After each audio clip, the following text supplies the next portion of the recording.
Boom. Tell me we're on. Because, you know, sometimes you got to align the frame properly. Sometimes the frame doesn't work really well. I need to make sure my sound is on. I think I'm too close to the camera, for goodness sake. I mean, you guys can see the wrinkles. But you know, I don't think that tie is in there perfectly straight. Do you ever see people that put on a tie and it's lopsided? Hey Matthews, I see you. Tell me if you guys have noticed this. How many people know that when you wear a tie and it's not perfectly aligned, that just drives me up the proverbial wall. Everything in me just wants to reach over and say, excuse me, sir, we need to straighten your tie, you know? So I'm one of those, okay? Guys, do me a favor. First of all, what I need for you to do is I need for you to jump on here real quick and sling this broadcast to people that you think would be interested in this conversation. Very important to me, okay? Somebody says you're late. I know it. I'm embarrassed. But then again, you know, not to create excuses, but the truth is this, after all, is Simoson, where tons of things happen all at the same time, because that's the life we've chosen. It is. Guys, who is that? Wes, I'm gonna have to see it on my monitor here. First of all, I need to be sure I can hear my voice. The very last thing I want is to be on camera, but there's no sound, so I need to sort of suss it out. First of all, there you go. What I need for you to perfect. We've got sound. I have a story to tell you, and I'm a little embarrassed to share this with you, but it happened. You know, it happened, and what am I going to do? You know, I had qualms about sharing this earlier, but I decided mid-stride to share it. So last night, I typically get home at about 20 hours. By 8 p.m., I'm at home. I try to get home at 19:30. That's not always possible. Because one of the reasons for that, and I'll tell you now, what I do is that I do not leave the office at 5 o'clock. I don't. Because I don't want to sit in traffic for 2 hours. There's just something it's discombobulating about sitting in traffic for 2 hours. There are people that can stomach that, and you know, they listen to Spotify, they watch videos in traffic, and you're fine to do that as long as you're not distracted from the road. But I can do that, but I can't do it for 2 hours. It would drive me absolutely insane to sit in traffic for 2 hours. So anyway, I decide in my vaunted wisdom, I'll leave the office at about 18:30, 18:45, because by that time, the traffic has somewhat subsided, has reduced. And shout out to the traffic officers that help traffic flow at 17 hours. They never used to do it, they do it now. If you notice, traffic police at 17 hours, they make sure that Cairo Road is clear, Church Road is clear, Addis Ababa is clear, Great East Road is clear up until Hybrid. It's when you get to Hybrid, in Zambia we say hybrid. It's not hybrid, it's hybrid, okay? When you get to hybrid, see, I messed it up. When you get to hybrid, that's when the discombobulation begins, mate. You sit there for 2 hours. Anyway, so, you know, I typically leave at about 18:45, somewhere there, you know, and I do a number of things before I get home. Sometimes my wife will ask me, look, could you just drop by the store and pick up a loaf of bread, pick up some milk, some cheese, eggs. I do that. Last night, I'm driving up. It was about 1945. It might have been 1955, but it was in that area. You know, it's dark, you know, and I drive up, I turn the corner, I get off the main road and I turn into our street, and I turn on the bright lights, and there's this guy standing by my gate. Now I've got one of those gates. You've got the little remote thing. You press it, the gate opens, you drive in. So I didn't want to press it because there was some joker standing by my gate, and I didn't know who he was. I'm not going to open my gate and have some stranger standing by my gate. So, I sort of drive up to the gate, and there's this guy. He was a light-skinned guy, had a beard, short, stocky guy, and he had two glasses. He had a plastic cup. No, not two glasses. He had one glass, one wine glass, and a plastic cup. He was holding them. And I could, as he walked, I rolled down my window and I said to him, can I help you, sir? And he looked at me, and I could tell immediately he recognized me. How do you know this, mwewa? Because of what he said to me. He says, problem now. And he said it in Bemba. He said, you have a problem with everybody. I said, what do you mean? I'm asking you if I can help you because you're standing at my gate. I said, this is my house. He says, it doesn't matter even if it's your house. You can't be asking me what I'm doing there. I said, well, it's a security concern for me. What would you do if you found some guy at night standing by your gate? What would you think? He says, you argue with everybody. I said, man, listen, don't stand by my gate, okay? It was in that moment. Now imagine this, imagine he's standing there with a wine glass that I could see was full of alcohol because it was like red wine, and then he had another cup. So he was standing right by my window, and now he starts yelling at me. Now, he wasn't sloshed drunk, okay? Sloshed drunk means, he wasn't, inaudible. He wasn't incoherent.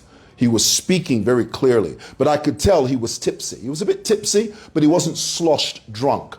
You know what sloshed drunk is? I mean, he wasn't talking like this. Somebody without bound to your problem,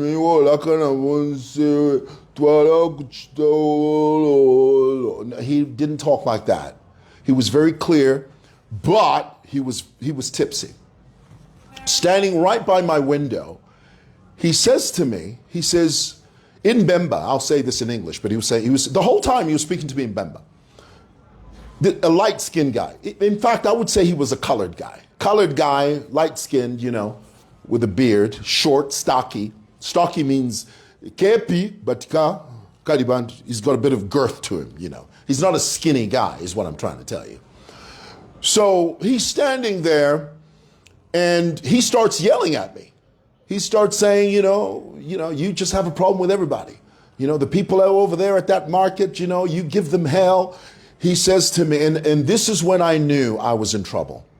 This is when I knew this is going to end badly, is when he starts saying, you think you own the streets. What are we talking about? I said to him. I said, bro, you're standing in front of my gate. It's at night. All I'm saying to you is that I think this is a bit of a security concern. And you're talking to me about the street? You're not going to believe what he does next. He takes the red wine from his glass and he literally splashes it on my face, on the side of my face. If I were to show you my car right now, the ceiling of my car full of red wine, and it went into my eyes, my nose, my mouth. He just splashed it in my face and he walked off. Now, when someone does that, initially, you don't know what to do. I've got wine in my nose and my mouth and my eyes. I take my glasses off. I'm trying to reorient myself. I'm trying to think, is this, what is he splashed on me? I hope this isn't detrimental to my sight, because for a few seconds, you're a bit disoriented. The guy walks off. I put my car in reverse and I reverse after him. So when I reverse, he's now on the main street walking ahead. So I put the car in reverse and I face him. So now picture this. His back is towards me, okay? And he's slowly walking away with the two glasses. This is at almost 20 hours at night. He's walking on the side of the road. And now my car is facing him. Is behind him. I'm behind him. He's walking. I've got wine in my eyes, my nose. I could smell it. It was everywhere. Honest to God, everything in me, God hears me when I say this. And boy, that's why it's important to pray. I had to call on God, guys. Honestly, really, I had to call the Holy Ghost. I had to say, Lord, whatever you do, disable my foot right now, because everything in my soul, everything in my spirit wanted to press the accelerator and run over that joker. Ooh, Lord. I had to pray through it, guys. I had to pray through it. I mean, I was speaking in tongues and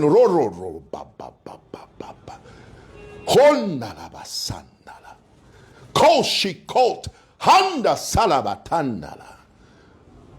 The whole time. Because in that moment, I knew that if I didn't pray through it, I was going to run over that guy. I mean, I've never run over a person before. It's never, ever crossed my mind to do that. I mean, why would I do that? But in that moment, oh, I tell you, the devil almost got a hold of me. Oh, Slewfoot was whispering in my ear. He was saying, run over that joker. Who the hell does he think what the hell? Who does he think he is? Splashing wine in your face? What if that was acid? Huh? What if, you go blind because of this joker? There's only one way to sort this out.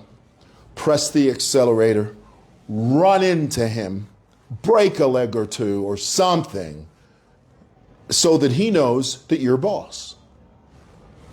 Now, the other alternative, which was a much safer alternative, the other alternative was for me to turn my car off, step out of the car, approach the guy from the front, because I would never do this from behind. I would never kick a man in the back.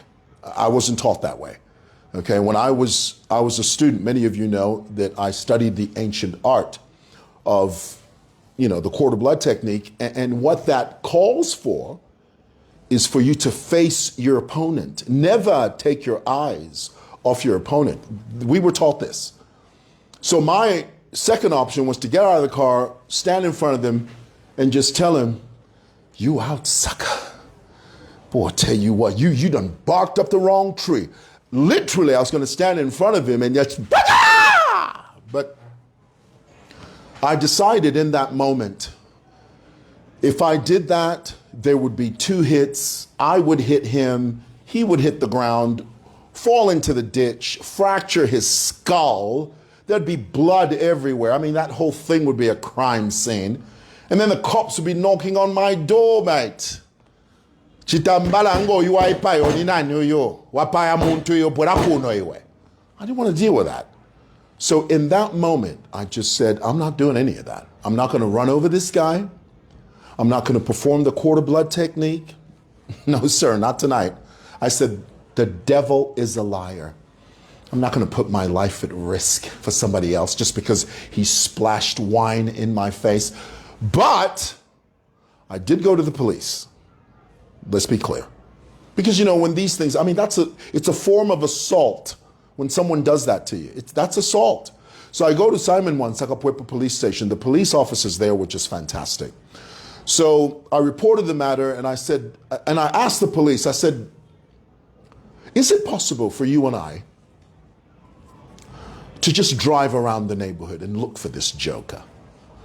And the officer says, absolutely. I mean, this is a crime, and we are here as the police to protect the public. So yeah, let's do it. So, you know, we mounted up the vehicle, boy, I tell you, about four officers. And we started driving through the neighborhood.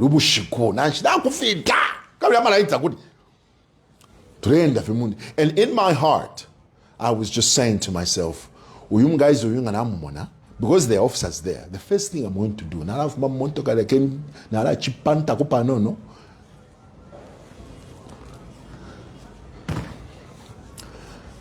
didn't see the guy.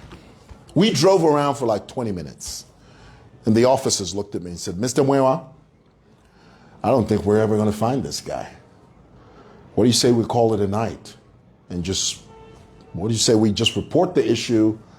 If you see him again, you have our number, call us. I said, okay. I drove the officers back. When I dropped them off, I did a once-over in my neighborhood, just in case I saw him again, you know. And then in the middle of that, I was thinking, why am I doing this? I don't have the police backup. I'm going to end up killing this guy, and then it'll be hell for me. Let me just go home. So I went home. That's what happened to me last night. Well, things like that. You know, there's certain people, they just have it in. You know, when you're a social media personality, in my language, we say, there are people that have it out for you. They say it in their heart. When I see him, I'm going to tell him what I've always wanted to tell you.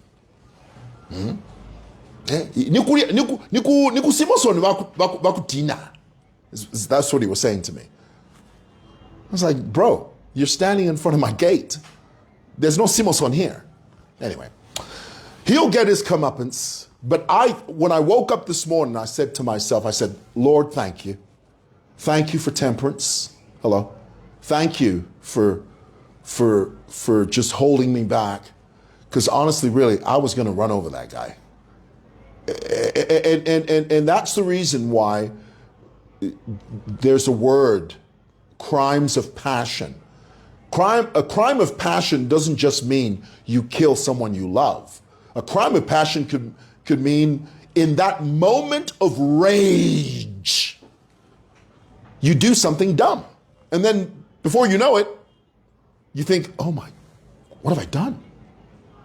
What have I done? I thank God. All right. Matero. I was speaking to a financial consultant.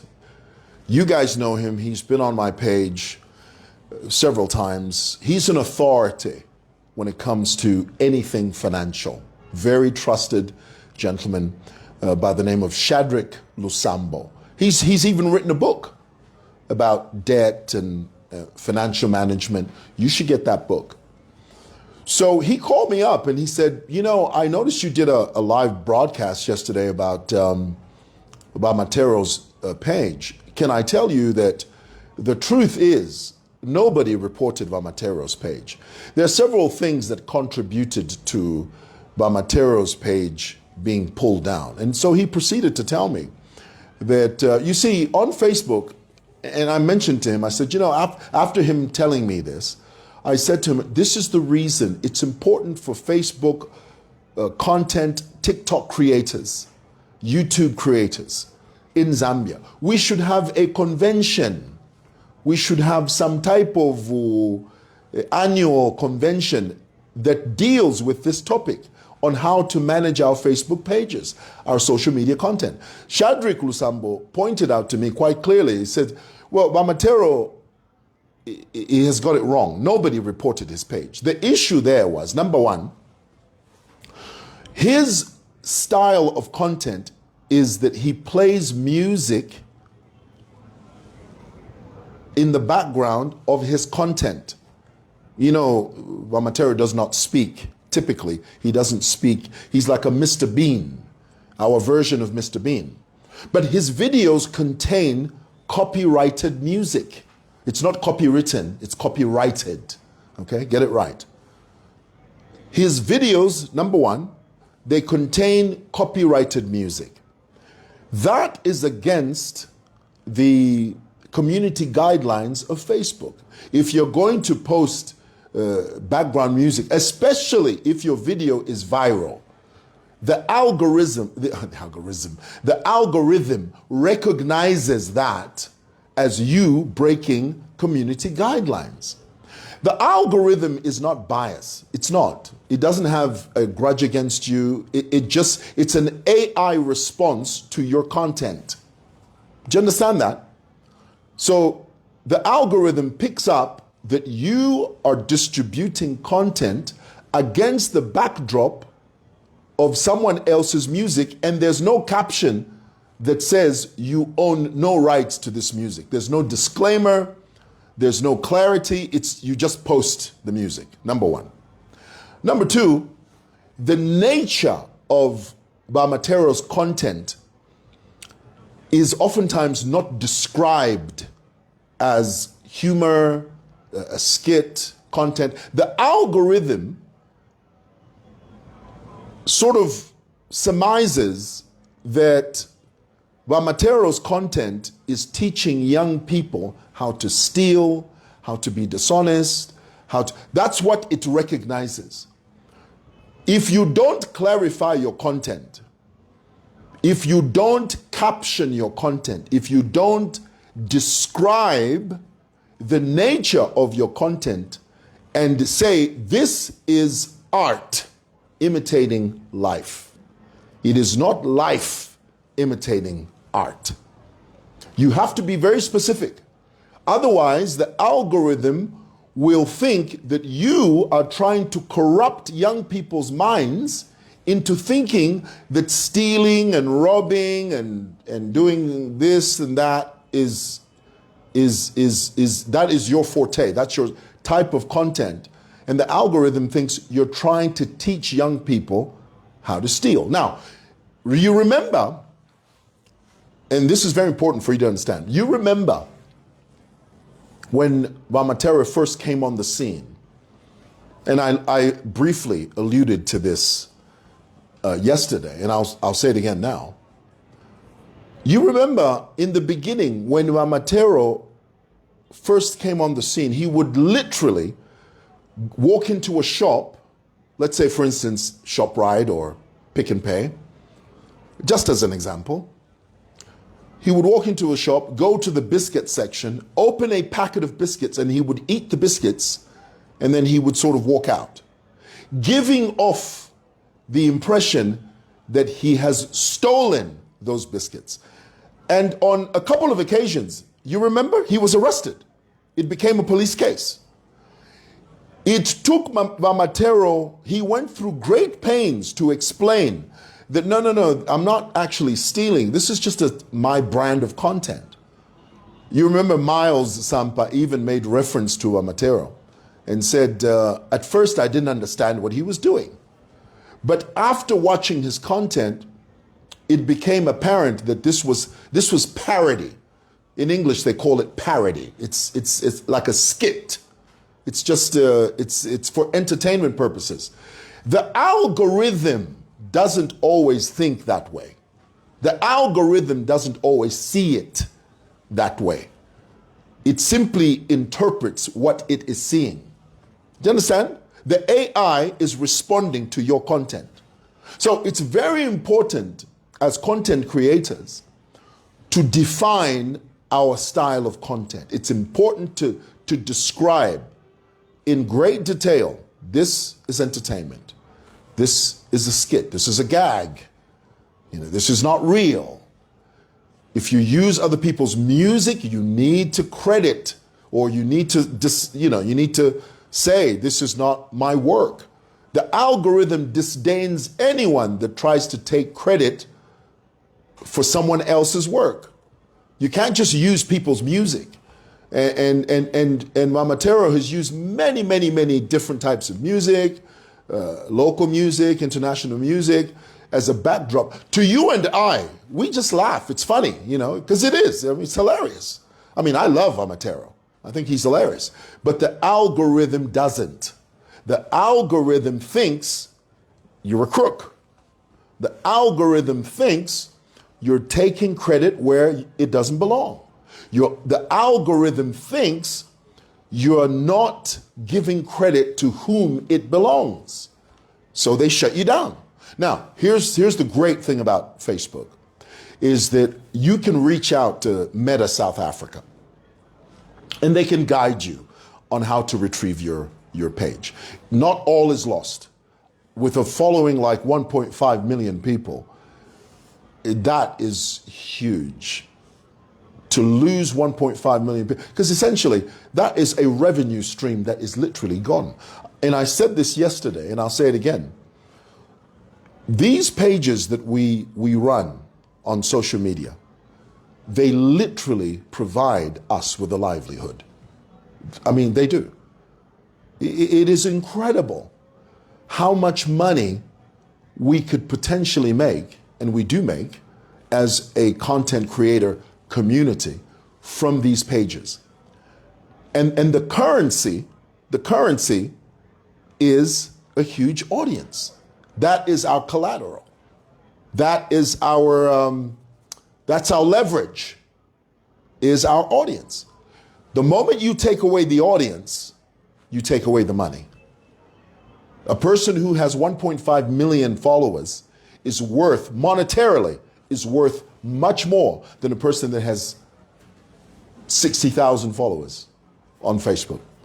I mean, 1.5 is colossal, mate. And to get to 1.5, that is not for the faint of heart. So I feel Matero's pain. And it's easy to assume that, no, people are reporting me, I'm jealous. And yes, in some cases, that may be true. But the core truth is that when you and I, because these rules apply to all of us, when you and I break the community guidelines, we suffer the consequences. If you call someone ugly on Facebook and you've got a huge following, the algorithm recognizes that as hate speech, and they'll flag you. You could lose your page. So the answer, the solution to Matero's issue is he needs to get in touch with Meta South Africa. The first thing you do, though, is that you have to verify your personal page, not your business page. You can verify your business page later if you wish, but initially, you first of all verify your personal page, because you have a personal page first before you have a business page. Your name and your credentials and blah, blah, blah, blah. So you verify that first, then reach out to Meta South Africa. They give you an appointment. I mean, not physically. You don't have to physically go to SA. Virtually, online. And then they'll walk you through it. They'll guide you through it, and they will give you concrete reasons why you are where you are. But I will tell you, not all is lost. He can get that page back, but you have to fight for it. You just have to fight for it. Starting over, and this is the reason his second page was also closed, because he was still doing the same thing. Using music, copyrighted music, presenting this idea that he was a thief, when it's really just entertainment, without describing what he's doing, without being abundantly clear in the caption above. This is parody, this is comedy, this is a skit, this is not real. Apparently that's how it works. That's the name of the game. Okay? All right. I thought I'd share that with you. Lastly, given lubinda, do you know who would be elected as president of the PF if, in fact, the Patriotic Front went for a convention? I will answer that in a few minutes. Before I do, let me first of all deal with the kerfuffle. In Zambia, we say kafwafwa. In English, it's kerfuffle. The kerfuffle that took place in Kabwe. Now, information has now come out that the UPND's higher echelons of leadership have, in a sense, denied that this guy, Kelvin Mwangala, you remember Kelvin Mwangala was a guy that claimed to be an acting UPND chairman of that community there in the Kabwe. He went on, he rushed to the media in his mind, in his daft, dwanzy, tepid mind. he thought he was doing the right thing. Because you see, this is the thing with cadres. Cadres are dumber than boxes of hammers. I mean, these guys are D-U-M-B. Dumb. They are the quintessential personification of the word dumb. They commit a crime and they rush to the media and they describe why they committed that crime, thinking because they say they belong to the ruling party, the crime will be overlooked. I mean, this is how dumb these chaps are. Dollar. Anyway, the guy rushes to social media and says, no, actually, the reason why Given Lubinda was ejected was because we saw that he didn't have a permit. So because he didn't have a permit, we swung into action. As a youth, we were provoked. So apa, Shaone Kamonga, we are showing to the party that we are loyal and we are, the same people who claim to be custodians of the law are the same people when they went into that lodge, destabilized private property. The same group harassed people, the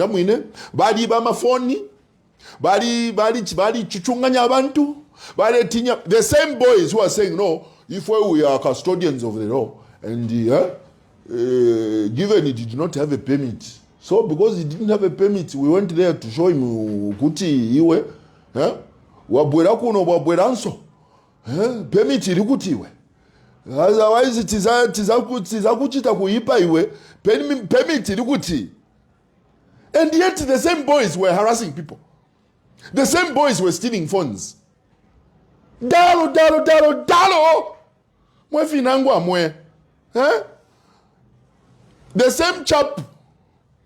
Now, what is interesting to me, do you know that had Kelvin Mwangala not made that video where he proudly claimed that, no, we did it, we removed him, I'm the acting chairperson for this area and under UPND.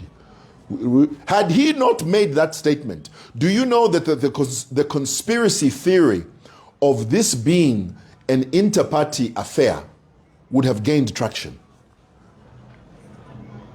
Do you understand that? Tell me if you understand that, what I've just said. Let me say it again.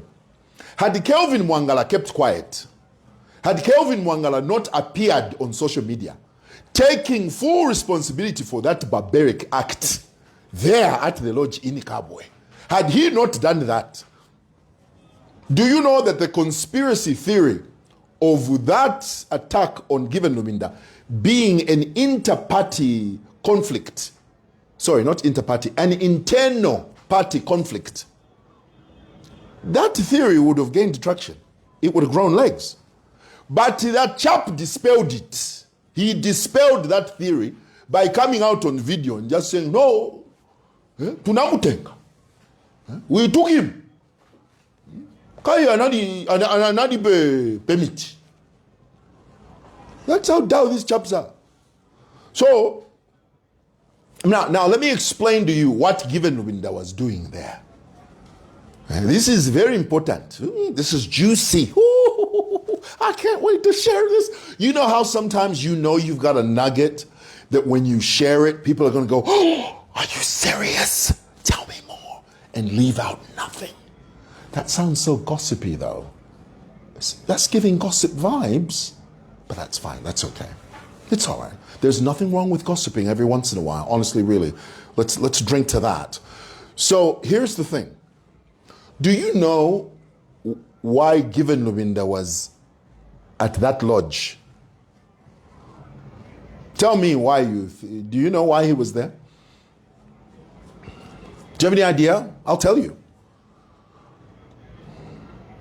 Before I tell you why he was there, let me tell you who would win a PF convention if in fact a convention was to take place. Do you know who would win that convention? With all those players who have paid, I'm at 200,000 kwacha, those chaps. There's Mao Sampa. who led the charge. He was the first one to go and pay 200,000 kwacha ku secretariat. Nixon Chilangwa was the one who receiving that money. And he took 200,000 kwacha cash. Mao Sampa called the secretariat kuti vane na isoko ndereta ndefo chita transfer 200,000 kwacha. Which account should I use? Abene Nixon Chilango balika nati iwe transfer kwisa walipena leta cash kuno ifo tulefo muzulu tulefo chapa. We need the boudin tulefo kumona if you transfer na POP tatufishibe come here with 200,000 kwacha cash. Mouse sampale fika pa secretariat pale aba pele mpia 200,000 kwacha lekeni ba Nixon Chilango bambo kupemena pa zero walemina na mate balifia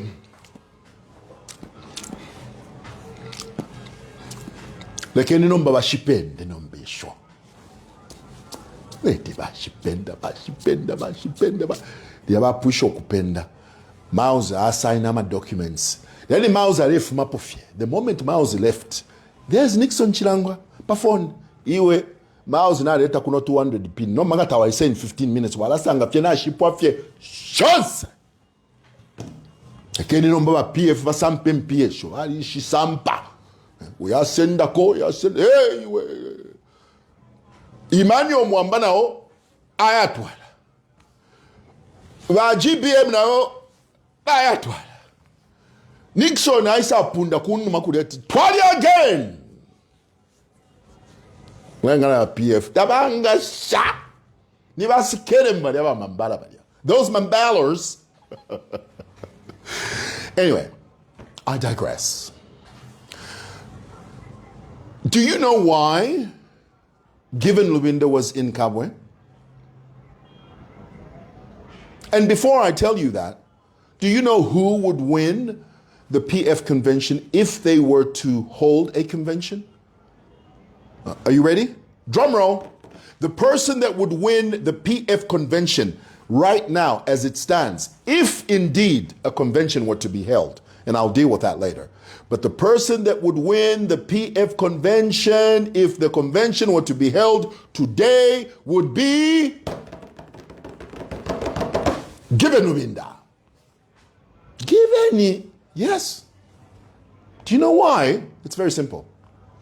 It is the vice president, it is the acting president of the party that selects the delegates from each province that comprise the electoral college. The electoral college is the one that votes in the party president. Who is in control of selecting the delegates? It's the acting president. Who is the acting president? It's Given Lubinda. If Given Lubinda were to organize a convention today, he simply galvanizes chaps who would vote for him. Simple. But politics is dirty age. That's what we say, that politics is dirty. This is it. I mean, this is there. When Edgar Lungu was running for president, there were many players.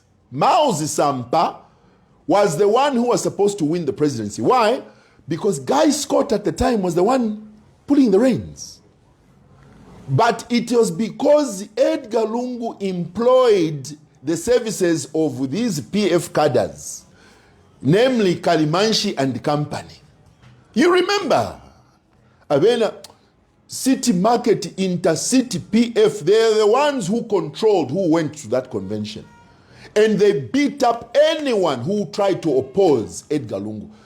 Harry Kalaba was almost killed. Do you know that? We shall share your story. You know, in those days, this is 2014, 2015.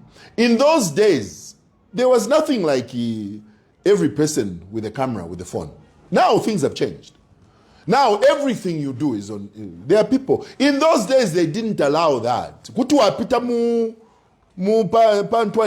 your way to the convention, Abena Kalimanshi had completely cordoned off the whole area, sealed it.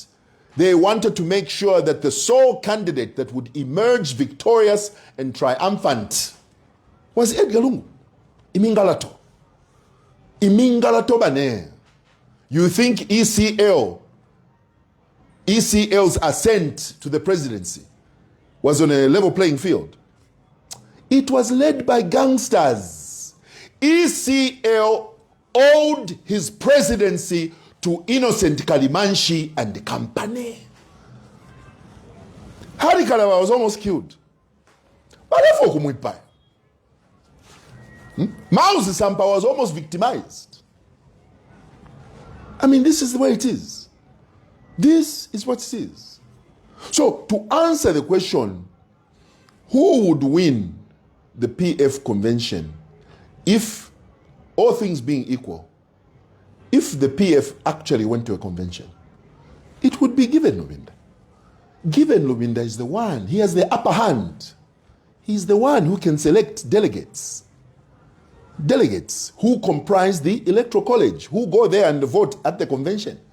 And prior to the voting, it is the acting president who has a one-on-one with the leader of each delegation. So, my name,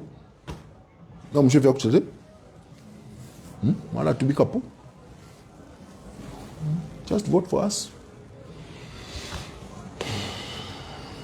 I can't drink. Next. You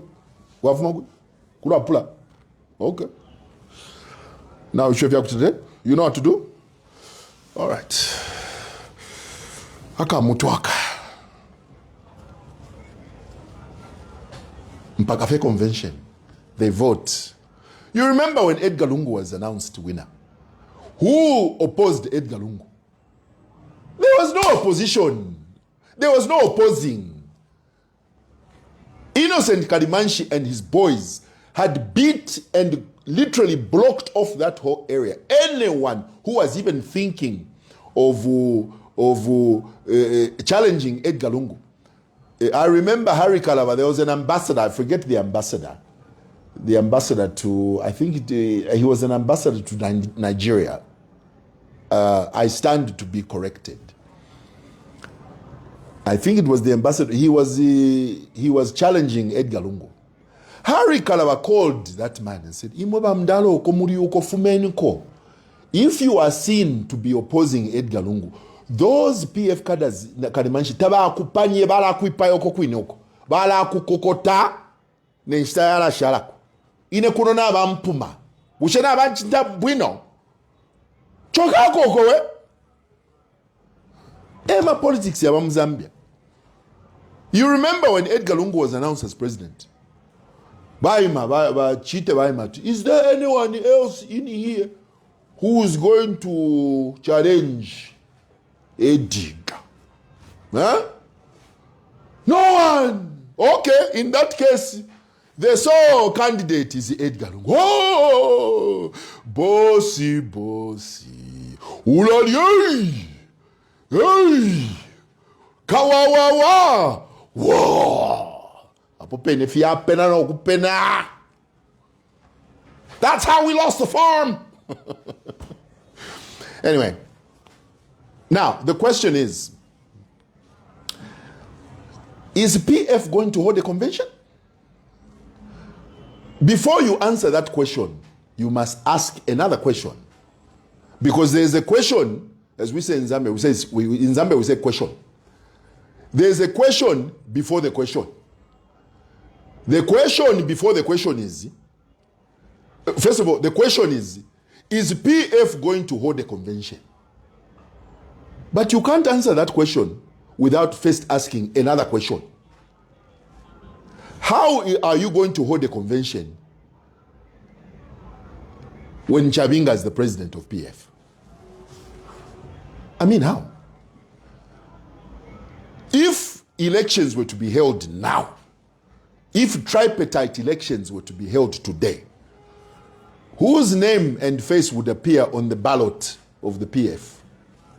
Legally, from a legal point of view. I'm not talking about grassroots support. Yes, we know Chabinga does not have the PF grassroots support.